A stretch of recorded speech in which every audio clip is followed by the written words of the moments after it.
Amados hermanos y amigos, gracias por estar aquí en esta clase también. Sentimos que algunos se tuvieron que ir, ¿verdad? Traté de detenerlos, me puse ahí atravesado, pero pasaron por abajo. Siempre de una manera amable, invitándoles, ¿verdad?, a que participen en los estudios bíblicos, porque si bien el sermón es un mensaje condensado y el sermón es más una amonestación, en la clase bíblica tenemos la oportunidad de participar, de comentar, de entender mejor lo que se está estudiando, ¿verdad?, para no tener dudas, para poder de esa manera crecer en el conocimiento. Entonces, hemos estado viendo nosotros el tema de la forma de distinguir lo que es el individuo y lo que es la iglesia. El tema a colación es por la simple y sencilla razón de que debido a que no se entiende esto, hay mucha división en el cuerpo de Cristo. A mediados del siglo pasado, una gran división fue llevada a cabo porque los hermanos que se dividieron mezclaban lo que era para el individuo, lo mezclaron como que era para la iglesia, y lo que era para la iglesia lo mezclaron como que era para el individuo. Es como la falsa doctrina que para poderse sostener trata de mezclar el Nuevo y el Antiguo Testamento. Así pasó con esa gran división a mediados del siglo pasado en la Iglesia del Señor. Entonces, es una responsabilidad para nosotros distinguir que hay mandamientos que son para el individuo y no son para la iglesia. Hay cosas que la iglesia tiene que hacer y no el individuo puede hacer. Y hay cosas que tanto iglesia como individuo van a hacer. O sea, es muy importante ver estas diferencias. Y si no mal recuerdo, estábamos hablando de 1 Corintios capítulo 11, ¿verdad? Pero antes de ello, nomás para hacer hincapié, hay 3 entidades puestas por Dios sobre la tierra. La primera es el gobierno, la segunda, la familia, o póngale el orden que usted quiera, pero estoy hablando de 3 instituciones puestas por Dios. Y la tercera, la iglesia, lo espiritual. Entonces, el gobierno tiene una forma de actuar que no tiene que meterse la iglesia. La familia tiene una forma de actuar, tiene mandamientos específicos de Dios que no tiene que meterse el gobierno ni la iglesia. La iglesia tiene una manera de actuar que no se debe mezclar con lo de la familia o con lo del gobierno. Por ejemplo, nuestros amados hermanos institucionales, ellos quieren hacer una obra más buena que la que Dios menciona en la Biblia, de tal manera que dicen vamos a hacer instituciones benéficas, instituciones de benevolencia con el dinero de la ofrenda. Vamos a poner asilos, vamos a poner orfelinatos, vamos a poner consultorios médicos, vamos a poner escuelas. La pregunta es, ¿a quién le corresponde eso? ¿A la iglesia o al gobierno? ¿A quién le corresponde? ¿A la iglesia o al padres de familia en todo caso? ¿Sí me explico? O sea, cuando se mezcla una cosa con la otra es el problema que viene a ser una división. ¿Se acuerdan que hablábamos de que los padres de Estados Unidos tomaron la decisión de separar el Estado de la iglesia? En nuestro México lindo y herido, Benito Juárez separó al Estado de la iglesia. ¿Por qué? Porque la iglesia era todo. La iglesia era lo espiritual y era el gobierno. Así de que los que no se sujetaban al gobierno recibían macanazos en la iglesia. Es muy importante estas distinciones que Dios hace en la palabra de Dios y que los gobiernos o los buenos gobiernos han entendido que debe de haber separación entre el gobierno y la iglesia. Asimismo también cuando hablamos del seno familiar. Hay cosas que son mandadas para los padres y los padres deben de proveer esas cosas para sus hijos y no la iglesia. Había una mujer ahí en Juárez que tenía 3 pequeños de 7, 6, 5 años, así en escalerita, más o menos. Y llegaba ella en su vehículo y bajaba a los niños, alguien de adentro salía a recibirlos y decía, ahí se los dejo para que me los enseñen. Y a veces recibía una gran reprensión porque salía el predicador y le decía, oiga, pues quédese usted mejor, para que los niños se animen. Los niños van a aprender y usted no aprende nada. Quédese mejor usted también. Y decía, no, es que el deber de la iglesia es enseñar a mis hijos. No, qué error tan grande. No es deber de la iglesia, hermanos, lo que le corresponde a los padres. Los padres tienen que hacer su parte. La iglesia es como la vitamina, es solamente un complemento alimenticio. La iglesia es solamente un complemento alimenticio. Usted educa a sus hijos en el hogar y la iglesia refuerza la educación buena que usted le da a sus hijos. Pero no es la iglesia la principal responsable de educar a sus hijos. Y me acuerdo que veíamos en 1 Corintios capítulo 11 para ver un poquito la diferencia. No lo traigo aquí en la pantalla, pero vamos a abrir ahí nada más ver 2 versículos al menos.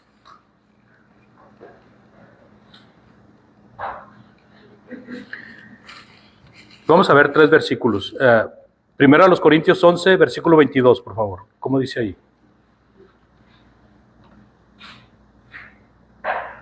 Pues que no tenéis caso de que comáis y bebáis, o menosprecéis la iglesia de Dios y avergonzáis a los que no tienen nada. ¿Qué os diré? Os alabaré. En esto no os alabo. Fíjense, el asunto con los hermanos de Corintio era que estaban usando la reunión como si fuera una reunión para comer hasta saciarse. Estaban en el acto de la cena del Señor y creían que el acto de la cena era comer y beber hasta saciarse.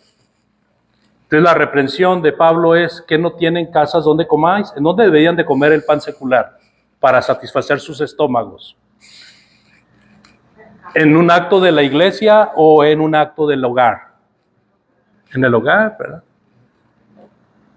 Entonces, lo que se hacía en el hogar no se tenía que llevar a la iglesia. ¿Sí me explico?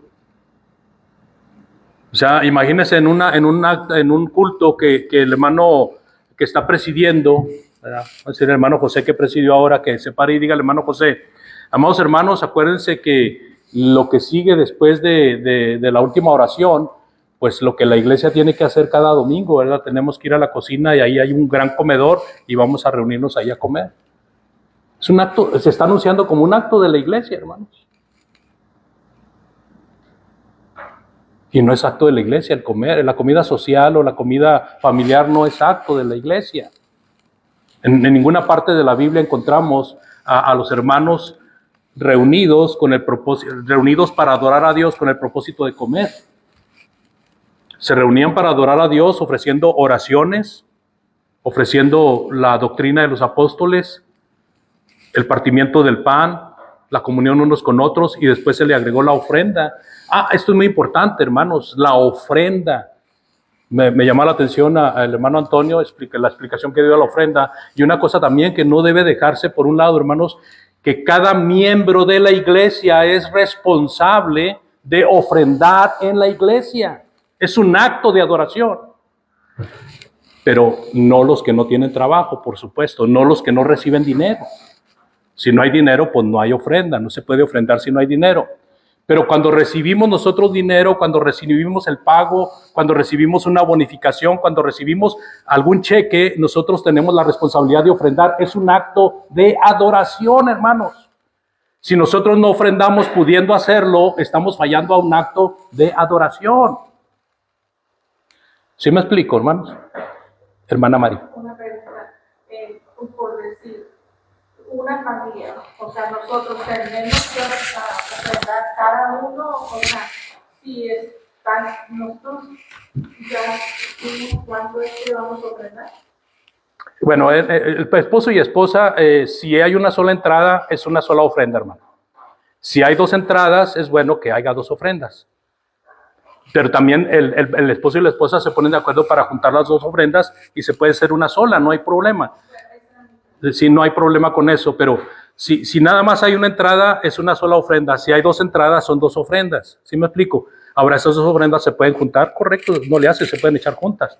Pero cada miembro del cuerpo de Cristo que recibe dinero tiene la responsabilidad de echar ofrenda, porque si no lo hace, está faltando a un acto de adoración. Hermanos, no echamos dinero a la ofrenda para que la iglesia esté rica. No echamos dinero a la iglesia porque la iglesia está pobre. Echamos dinero a la iglesia porque la iglesia requiere de un fondo. Las finanzas de la iglesia se sostienen debido a ese fondo.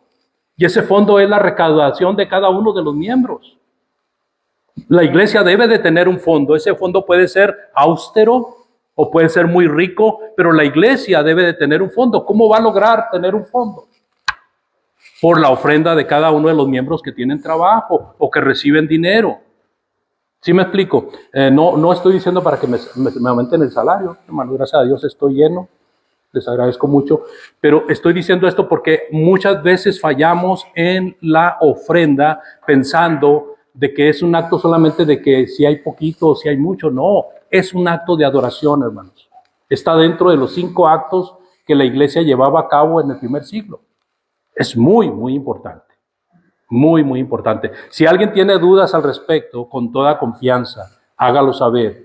Cualquier duda o pregunta que tenga. Pero si uno no ofrenda pudiendo hacerlo, está en pecado. Hermano Salvador. Algo que quería yo recalcar lo que decía ella, porque muchos ponen énfasis, como dice, cada uno ponga aparte algo. Y si dicen, si ponen nomás uno, ¿verdad? Por decir, como pues nosotros como pareja tenemos todo en común, ¿verdad? Si a mí me pagan y a ella le pagan, todo cae en banco. Ok.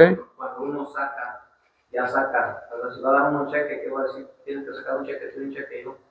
Pues, o si va a dar en efectivo y vamos a dar lo mismo, dice, para que sea válido, tú pones una parte y yo la otra. Es lo mismo, ¿no? Como pareja. Lo que dice es que uno ya propuso lo que va a dar uno, ya sacó, ya está de acuerdo. Que se ve individualmente o se pongan a sola parte. Es que si usted está poniendo la ofrenda, están ofrendando los dos por el acuerdo que ustedes tienen. Porque es dinero de los dos. Y ustedes tomaron el acuerdo de cuánta cantidad van a dar. Es dinero de los dos. Así hay muchas parejas, ¿verdad?, que trabajan de esa manera. Cuando hemos salido, siempre pues ofrendamos, o sea, pero yo, o sea, y hay veces que se paran y ellos están con la vista enfrente de mí, o sea, con la charola así como diciendo, pues vas a poner o no. Y como que eso a mí, pues digo, me saca, ¿no? Porque eso me ha pasado muchas veces cuando he salido a México. Es raro, fíjese, en México, bueno, donde yo he estado son muy respetuosos en eso. Más hasta van con temor ahí arrimándole. Bueno, pero es que es diferente, cada iglesia es diferente, ¿verdad? Sí, cada iglesia es diferente, pero bueno. Donde dice ella es ahí donde se reúne el hermano Manuel y el muchacho Okay. no está muy bien en el momento, así que no se levanta y se pone allí. Ok. Sí, entonces, por ejemplo, mi esposa y yo, ella le gusta ofrendar individualmente y yo ofrendo individualmente, pero ella y yo podemos tener un acuerdo. Si tenemos, como dice el hermano, una cuenta en común y queremos echar un cheque, pues un solo cheque, ¿para qué vamos a hacer dos cheques?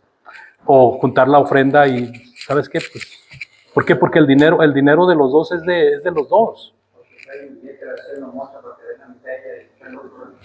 Sí, es correcto. ¿Algo más? Pregunta sobre la ofrenda, ahorita que estamos en eso. La cantidad para ofrendar, cada uno dé como propuso en su corazón. Y eso que propuso en su corazón debe de ser de acuerdo a lo que gana. Así de que si sube el salario o sube el cheque, se tiene que aumentar también, lógicamente. Sí, tiene que ir en proporción a lo que prometió a Dios. Tiene que ir en proporción con lo que le prometió a Dios. Si usted no da en proporción con lo que le prometió a Dios, entonces también hay una falla ahí en cuanto a la ofrenda. Si usted gana 100 pesos a la semana y dice voy a darle 15 al Señor, ¿verdad? Y luego le suben a 200, en un año le suben a 200 y sigue dando 15, ahí está ahí una falla. ¿Por qué? Porque está fallando a la promesa de dar conforme Dios le haya prosperado. Hermana Irma. Yo entiendo que tenemos que dar ofrenda el primer día de la semana, pero si no se puede, yo, ¿verdad? No me gusta hablar de la ofrenda, de que lo que quiero decir es que si yo no puedo, pero si yo puedo, con lo que recibo cada mes, no lo puedo tratando cada semana individual, ¿no? O lo voy a hacer. Bueno, es muy buena pregunta, hermana. Y también yo, de mi parte, yo permito una a otro hermano, en otra parte de mí. Pero su principal responsabilidad es la iglesia local. Es la iglesia local. Entiendo, pero yo creo, hermano, como usted, ¿verdad? Usted anda predicando la evangelio. Yo ahorita no he podido venir hasta acá, es duro. Pero venir acá para ayudarles en la obra, pero quiero, deseo vivir. Yo no sé cuándo lo hacen ustedes, ¿los sábados? Sí. ¿Los sábados? Sí. Sí, al menos estamos, desde que iniciamos, es cada sábado, hermana. Yo he querido de vivir para ayudar en la obra, pero antes de venir usted no estaba, nadie me andaba haciendo la obra, ¿verdad? Yo creo que sí, hermana. No, yo no estoy diciendo eso. Donde yo vivo, yo hago mi parte, pero no viene. Esa es la cosa. No, pero hermana Irma, el mensaje de esta mañana era con toda la intención de que podamos o no podamos, participemos. La participación no siempre es física, hermana, es una atención. Hermano, andan haciendo este trabajo, los felicito, quisiera ayudarles. Si ustedes creen que les pueda ayudar en algo, háganmelo saber. Como la hermana Miriam, de repente, ¿verdad? Que, hermanos, ¿Puedo ayudarles en algo? O sea, hay muchas formas de apoyar para que los que sí pueden ir, lo hagan con más fervor. Pero si se siente uno solo, se puede uno debilitar, que no debe de ser, ¿verdad? Pero yo digo la Biblia, eso es lo que me ayuda a mí. Cada día no soy perfecta, no soy perfecta, pero eso me ayuda mucho a mí. Bueno, entonces como familia debemos de estar atentos a la familia de Dios. ¿Verdad?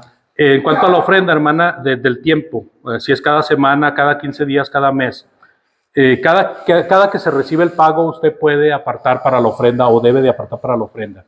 Puede dividirlo en semanas, si quiere hacerlo, o puede echarlo junto de 2, 3, 4 semanas. No hay problema. La cosa es que usted recibe el cheque al mes, pues va a ofrendar cada mes, ¿verdad? ¿Sí me explico? O cada 15 días, de acuerdo a cómo reciba. Pero hay quienes, ¿verdad? Para no ser tropiezo de que no vean que a veces se echa y a veces no, hay quienes creen prudente, bueno, si yo voy a echar al mes $100, pues voy a echar 25 cada semana, ¿verdad? Y también, hermano, me fijo mucho, no porque hablo de todo, hay algunos que todo el tiempo están diciendo de los dientes. Yo miraba cuando miran qué está dando. Y eso no está bien, como quiera, ver quién da y quién no da. Y los dientes no deben de estar arrogados. Yo nunca lo he hecho arrogado. Pero, ok. El hermano agrega eso como una parte de... No es un mandamiento, hermana, que lo eche derecho. Pero lo que quiere decir, hermana, es que en vez de echarlo así como que lo está dando con temor, lo eche abiertamente. Como la viuda que echó las 2 monedas. Cristo vio que echó 2 monedas. Bueno, Cristo. Sí. Pero yo estoy diciendo, aquí nos van a hablar por... Pero el echar el billete arrugado, hermana, o echarlo entero, hermana, perdón si usted lo tomó así, yo lo he entendido de que se refiere a que en vez de darlo con temor, lo haga abiertamente. Yo no lo hago con temor. Yo sé lo que, hermanita Irma, yo sé lo que está pasando con usted. Usted toma todas las cosas como si fueran para usted. Y eso no es así. Eso no es así, hermanita. Cada uno conocemos a los hermanos que están con nosotros y sabemos sus...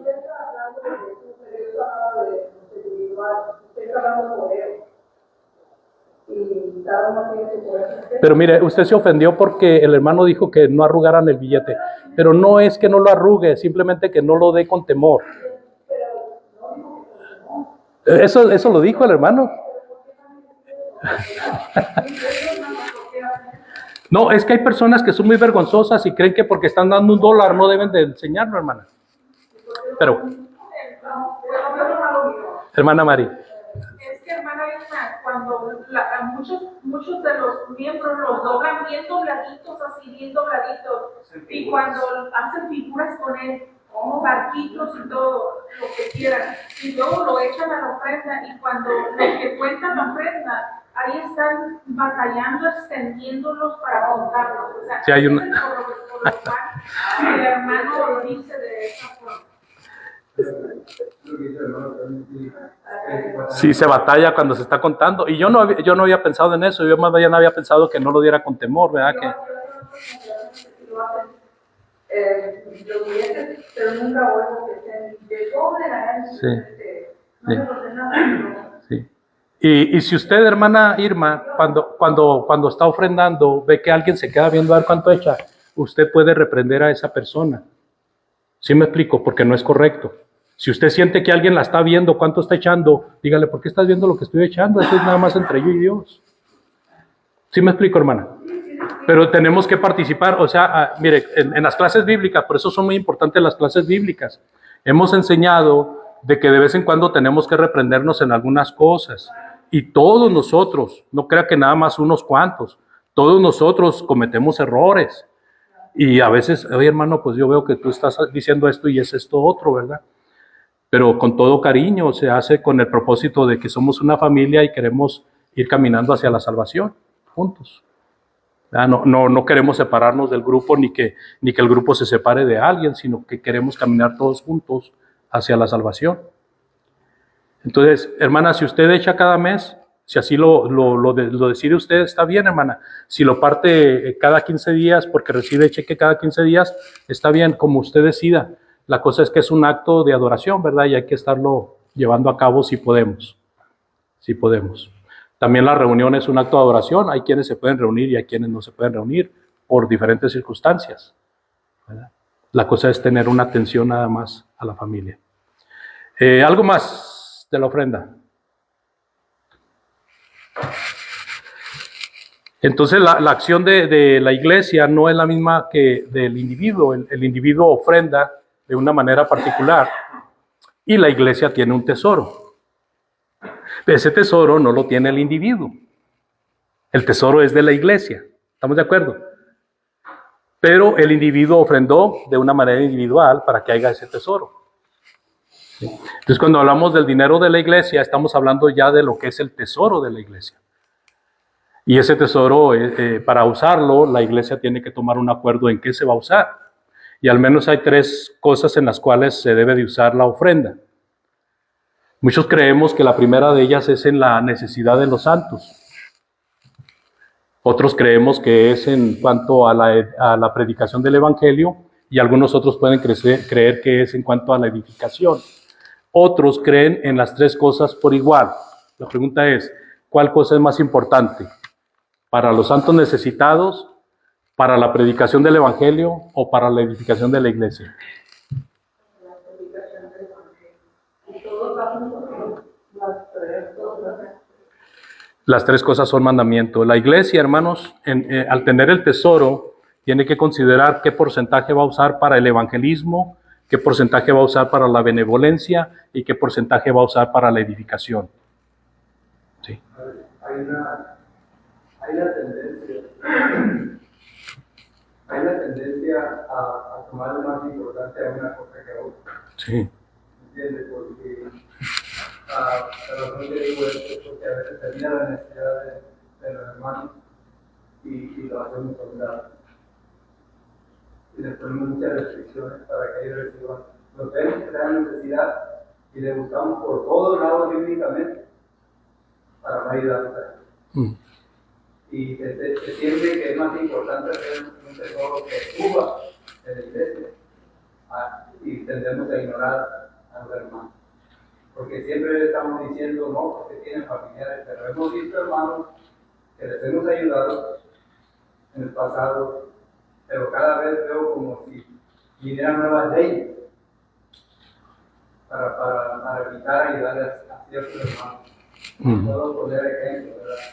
Puedo poner necesidades que no tiene caso traer a su hijo, pero se ignora esa necesidad, no sé por qué se tiende a ignorar. Tiene muchas trabas, muchas restricciones, porque lo estamos viendo en necesidades, pero ponemos mal. Buscar todos los medios bíblicos, todas lo que podamos argumentar, para no darles ayuda a su hijo. Ok. Y eso es una cosa que se puede ver, no nomás, no estoy siendo he visto en las iglesias que pasa. Ese es un punto que vamos a tocar muy bien, hermano, en cuanto a quién ayudar. Ese punto lo vamos a tocar en esto del individuo y la iglesia. Porque una cosa es ayudar como individuo y otra cosa es ayudar como iglesia. Cuando se habla de la ayuda como iglesia, ¿es de dónde? De la ofrenda. Cuando se habla de ayuda como iglesia, es de la ofrenda. Cuando se habla de ayuda como individuo, ¿de dónde es? Ni $1 partido por la mitad. De meterse la mano al bolsillo. Entonces hay casos de benevolencia que entran en una condición o en otra. No todos los casos de benevolencia entran para que sea ayudado de la iglesia. Y no todos los casos de benevolencia entran para ser ayudados por el individuo. Pero hay casos en que el individuo va a ayudar porque no se debe de tocar el dinero de la ofrenda para ese caso. Y hay casos donde se debe de tocar el tesoro de la iglesia para ese caso. Entonces, ¿qué hay que hacer? Estudiar el punto. Y lo vamos a estudiar. Hermana Yolanda. Estudiarlo todo, ¿verdad? También se me pasa que aquí también otras necesidades como el edificio, la luz, el gas, el agua, Los biles. los arreglos, Sí. necesidades, la limpieza, para todo, para la limpieza también. Ujú. Es necesario el evangelio, ¿verdad? Claro. Entonces, eso lo vamos a tocar, amados hermanos. Así que eso se va poniendo interesante porque sin deberla y sin temerla y sin conocer mucho de la situación, me doy cuenta de que es muy importante este estudio. Muy, muy importante. Porque patinamos cuando pensamos que la iglesia debe ayudar en algo y resulta de que no. O patinamos cuando vemos que el individuo debe de ayudar en algo y creemos que no, que la iglesia. Hay personas que tienen su vista bien fija en el tesoro de la iglesia. Y cualquier cosa que se necesita es de la ofrenda, y de la ofrenda, y de la ofrenda. Y hay otros que son más cuidadosos en cuanto a la ofrenda, ¿verdad? Y entonces hay que ver dónde entra la ofrenda y dónde no entra. Y lo vamos a ver con la Biblia. ¿Preguntas o comentarios en cuanto a la ofrenda? Teniendo en cuenta de que ese punto se va a tocar. Bueno, amados hermanos, cuando hablamos de el individuo como cristiano, pero tiene una función afuera como una persona que trabaja en el gobierno, puede ser un diputado o un senador, ¿verdad? O alguien, un funcionario. Ese individuo que está metido en la política no debe de influenciar para que la iglesia esté de acuerdo con él en la política. No debe de hablar de política en la iglesia. A veces yo hablo del presidente o hablo de algún gobernante o hablo de algún legislador con todo respeto, pero no es para decirles voten por él o váyanse a su lado o no. Simple y sencillamente algo que está pasando y que es conocido por todo el mundo, ¿verdad? Sin embargo, cuando hablamos de personas que les gusta mucho la política, entre nuestros hermanos norteamericanos, yo he visto mucha pasión por la política. Y tal es la pasión que la llevan al púlpito. Y le dicen a la gente, nosotros aquí les aconsejamos que voten por fulano de Abraham. Imagínense. ¿Sí me explico? Entonces, no debe de mezclarse lo que es la iglesia con la política. Si alguien tiene nexos políticos, no debe de llevarlos a la iglesia. Muy bien. Hermana Irma. Yo no he ido donde yo he ido. Yo no he ido todavía. Yo estoy en la ciudad de aquí. Pero sí lo he ido aquí. En la casa, en mi casa, yo estaba aquí. Todo donde estaban todos trabajando. Yo era la única que yo quería. Estaba ahora yo soy padre. Ok. No, pero la iglesia es aquí en la reunión, hermana. No en las casas. No en las casas. En las casas ya es familia o ya son amigos. Aquí, cuando hablamos de la iglesia, hablamos de cuando estamos reunidos como iglesia. Sí, claro, yo entiendo, hermano, pero aquí no. La ocasión que hay hermanos. Y también es puro, eso ya pasó. Ya se hablando de política,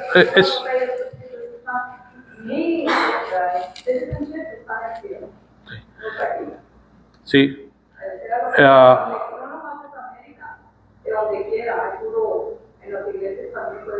Sí, bueno, ok. El punto es no en la iglesia, hermano. No mezclar la política con lo religioso, con lo espiritual. En la casa, aunque estemos todos juntos, podemos hablar del tema que sea. No hay problema, ¿verdad? Siempre y cuando sea un tema honesto y que lleve algún camino. Porque aún, fíjese bien, hermana Irma, fíjese bien, y sin hablar de política, nosotros como ciudadanos tenemos una responsabilidad delante de Dios de tener una visión de cuál es el mejor elemento para escoger. ¿Sí me explico? Entonces tenemos un mandamiento de que debemos de votar. Ok, pero cuando dice usted la ciudadanía está en el cielo o la cosa está en el cielo, como seres humanos, fíjese, hermana Irma, la última semana antes de viajar, mencioné 3 cosas que aquí acabo de marcar bien clarito. Nosotros como individuos tenemos relación en lo político, tenemos relación en lo familiar y tenemos relación en lo espiritual. No podemos desligarnos de ninguna de esas tres, porque las tres son instituciones puestas ¿por quién? Por Dios. El gobernante es o sea, es voluntad de Dios que exista gobierno, ¿sí? Es voluntad de Dios que exista iglesia, es voluntad de Dios que exista familia. Entonces, a fuerza tenemos que estar involucrados. El punto es no mezclar una cosa con la otra, ese es el punto. Sí, el punto es, no, el mundo es el mundo, ¿no? Pero, claro, yo entiendo, porque yo también había sufrido eso en mi casa también. Pero la cosa es que los hermanos en Cristo, estar, que no, y que y que no, el otro, y estar aquí, ya está más de votar, y nosotros sabemos quién es el que. Porque claro, ellos no son cristianos tampoco nuestros presidentes, pero son puestos por Dios. Dios da, Dios pone a ver. ¿Cómo pone Dios los gobernantes, hermana Irma? ¿Cómo los pone? Por el knowledge que les da a Dios. No, hermana, es por elección. Es por elección, hermana. Dios hace que cada ciudadano participe para elegir a sus gobernantes. Pero esa es la cosa, hermano, que yo entiendo que tiene que ver todo. Tenemos que, no es un mandamiento que tenemos que ir a votar, pero es bueno ir a votar como digamos que hay en contra de lo que Dios dice en la línea de los romanos. Así es, hermana. Yo entiendo. Y ese mismo ciudadano que es miembro de la Iglesia de Cristo y que trabaja para un puesto en el gobierno, también es padre de familia. Entonces él está involucrado en los tres aspectos muy fuertemente, porque trabaja en la política, es miembro de la iglesia y es padre de familia. ¿Sí me explico? Entonces en los tres aspectos él va a estar involucrado muy fuertemente. Y cada aspecto debe de desarrollarlo en el ambiente que está cada uno. No mezclar lo que es política con la iglesia y no mezclar lo que es iglesia con la política. Y con lo que es de la familia, la responsabilidad de padres, no decir que es la responsabilidad de la iglesia. Entonces, como personas, como seres humanos, tenemos esas tres instituciones establecidas por Dios y nosotros tenemos el deber y la responsabilidad de ser prudentes. Quizá nuestra hermana Irma ha visto excesos en hermanos que hablan tanto de política que pareciera que no tienen a Dios en su vida. Porque a veces estos temas son muy apasionantes. O sea, hermana, pensé que le estaba ayudando, hermana, y nada, le estoy contradiciendo. Bueno. Sí. Es pasión, hermana. O sea, la política es pasión, las cosas de Dios. Cuando el hermano le está hablando a una persona, yo digo que el hermano se apasiona para hablarle a la persona. Sí, y es lo mismo en la política y en la familia. No, es que una cosa es la pasión y otra cosa es estar enojados. Ándele. Entonces usted ha visto personas enojadas. Ok. Eso es lo que debemos de evitar, el enojo. ¿Verdad? Dice el apóstol Pablo, no se ponga el enojo o no se ponga el sol sobre vuestro enojo. Y si nos enojamos, tenemos que ser así para cortar y arrepentirnos de habernos enojado, ¿verdad? Pues mire, ya se fue el tiempo, hermano.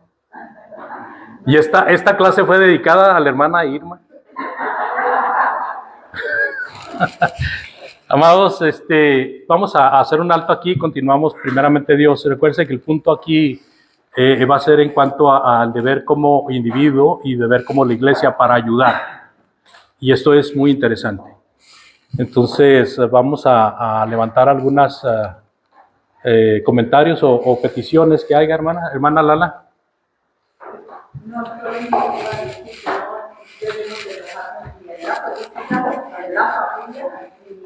Por mucho que nos apasionemos. Mente fría. Es fácil decirlo, hermana. Algo más, hermanos. Anuncios, por favor. Hermano José. Mira, te quería anunciar